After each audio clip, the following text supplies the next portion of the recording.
بعد شو عالجوه في السبيطار استشفى ثم نقلوه على الكوميتيرية المعارف. من بعد المعارف جابوه هنايا المحكمة. كنشوف واحد المسألة اللي ما عجبتنيش هي ستاد دونور. غير واحدة اللي ما عجبتنيش هي ستاد دونور، باقي فيه الاشغال، باقي فيه الترافو، باقي فيه الحجر والحديد والمسامر، ودخلوا الجمهور. ما كانش عليهم في هذا الوقت هذا يدخلوا الجمهور والماتش تما ويزيدوا من الحجر وكيتضاربوا بهم بحال دايرين داكشي في فلسطين مع الاسرائيليين.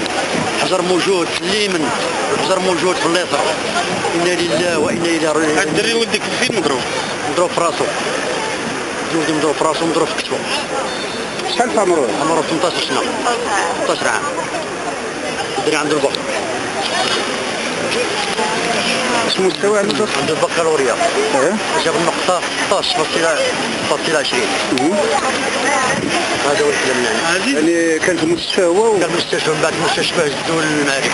البارح نهار مدة 4 أيام. مازال كيزاول الدراسة ديالو؟ مازال لحد الساعة. جاب النقطة ديالو 16.20. كنت هذه المدرسة بلا داك الولد ديالو عنده أخلاق عالية. بعض المقاطعات خليها. غير ورق خلق أنا كنجيبها. تزق ولدي في المستشفى وزق في المعارف 4 أيام وبيت في المعارف. عرفت تصل البرودة. كل نهار بابا عيط عليك يجيب لي من اللبس، ما عندي من اللبس. قالت لي بابا البرودة هنايا. ولدينا عنده فقرة الدم. ولو قعدت يمكن يقدر إلا زاد غير سيمانة ولا 3 أيام أخرى أنا ولدي ما نفرحش ليه، ما نقدرش نفرح ليه.